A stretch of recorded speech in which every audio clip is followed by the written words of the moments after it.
So when is Yamaha going to replace its rather ancient Super Tenere 1200? I remember when this bike came out back in 2010, it was actually a bit of a disappointment. It was supposed to be the Japanese BMW R1200 GS killer. In reality, it was heavy. Worse, top heavy. It had good power, but the motor was just okay, and despite being crazy reliable and armchair comfortable, it sort of faded into obscurity as other big tourers left it behind. But since the big Super came out, Yamaha has produced some amazing motors, namely the CP2 from the MT-07 and the CP3 from the MT-09. Both bikes which I tested last summer, by the way. Links in the top right corner. That CP2 engine also powers my own Yamaha Tenere 700, a smaller middleweight adventure bike which has blown the roof off the adventure bike segment by being simple, relatively light, and inexpensive. So when will Yamaha use that engine building know-how to replace the Super Tenere with a new 1200cc bike a la Triumph Tiger 1200? The answer? Not anytime soon. Why? Because we have a new rumor and it has me excited. Why not just scrap the Super Tenere and replace it with a Tenere 900 built around the CP3 motor from the Yamaha MT-09? Let's look at this rumor and why it makes sense. And as always, consider helping the channel by hitting those like and subscribe buttons.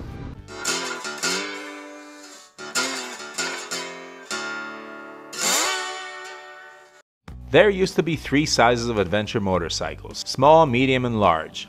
The small ones kicked around between 250 and 500cc, the mediums used to be around 800cc, and then you got up to the 1100cc and plus sizes. Those bikes were getting bigger with each generation. However, Yamaha threw a wrench into the proceedings with the Tenere 700, which was smaller, simpler, and less expensive than the competition. And as a result, the middleweight adventure bike segment split into the Tenere 700 and Aprilia Touareg 660 in the 600cc range, and the BMW F850 GS, KTM Adventure, Triumph Tiger 900, and so on at the higher side. And the bigger bikes in this segment, especially now with the introduction of the 937cc 110 horsepower Ducati Desert X, are getting up to the price and performance but not quite the weight of the big ADVs. Which brings us to an important question: why even have the big bikes? Now, I've ridden a few of these monsters and was thoroughly impressed with the amount of power they were able to put down, but they were so heavy and expensive that the thought of going off-road on them wasn't very appealing. So in essence, most of these don't get to be adventure bikes, but rather rugged-looking sport tourers. If you want a true do-it-all ADV bike, it has to weigh less than 500 pounds, preferably a lot less, and rock a 21 and 18-inch wheel combination, like the middleweight bikes. When you think about it, there's nothing that a 1200 can do that a 900 can't, while the reverse is not true. Those 1200s would not do well on rougher off-road sections. Ergo, a Tenere 900 making perfect sense as a larger adventure option. The Yamaha Tracer 900 GT, which also uses the CP3 engine, is all the sport tourer you need. You can get a bigger bike, but you really don't need it in the same way you don't need the Super Tenere. So a Tenere 900 based on the Tracer platform makes total sense, especially since it cashes in on the popularity of the Tenere 700, which is still hard to find at Yamaha dealers. Such a bike would be able to keep up with the big dogs while still being lighter and easier to handle. How do I know it can keep up? I've spent a week with this engine in the MT-09 and oh boy, you've got all the horsepower and torque you need for real-world applications.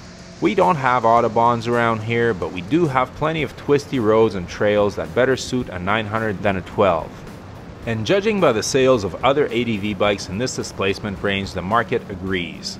Why take on the big GS at its own game when you can just change the game?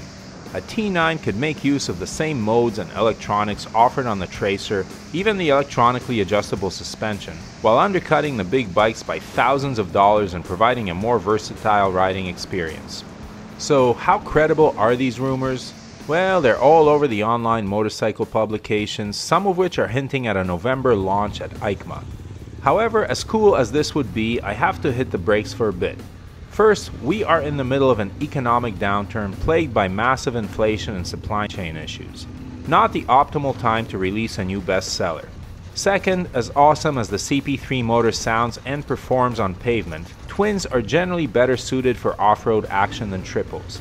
They have more torque in the bottom of the rev range and are lighter, simpler, and less expensive to build. Though what's in favor of the CP3 is that by now the R&D costs have been recouped.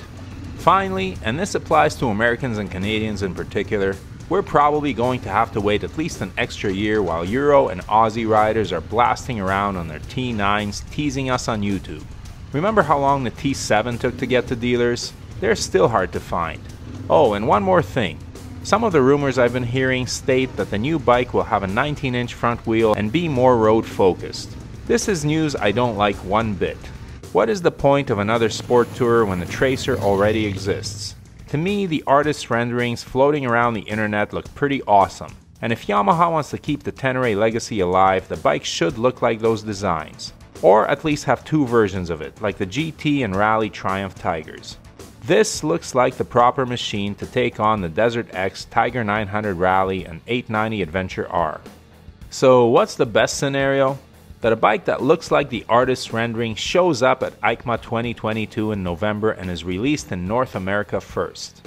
Just kidding, rest of the world, fat chance of that happening. Oh, and that it weighs 480 pounds wet, puts out 110 horsepower, has 21 and 18-inch wheels, sounds like a proper beast. Sports some electronics to tame the crazy wheel spin bound to result from the fast revving engine, and costs less than the KTM 890 Adventure R. What do you think? Did I hit the mark, or would you prefer a Tenere 1200 with shaft drive and a mountain of torque like the new Triumph Tiger 1200? Please let me know in the comments, and have fun adventuring.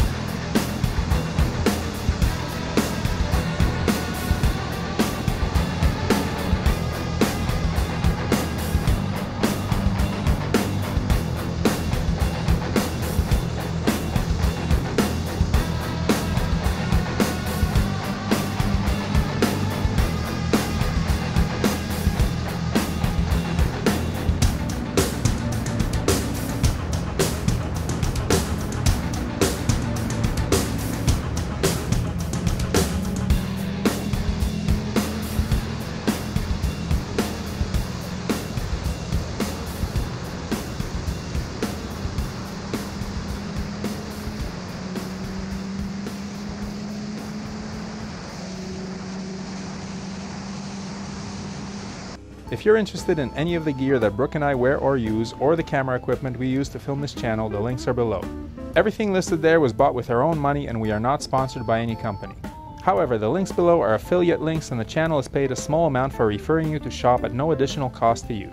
We do not recommend any products that we are not satisfied with ourselves, but we do strongly urge you to do your research and select the correct size for items like helmets and clothing. As always, thanks for watching, your support is greatly appreciated. Please hit that subscribe button, give the video a thumbs up, and leave a comment below. And whatever you ride, enjoy it. Wave at other bikers no matter what they're riding. We're all part of a brotherhood and sisterhood. Keep the rubber side down, shiny side up, and may the spokes be with you.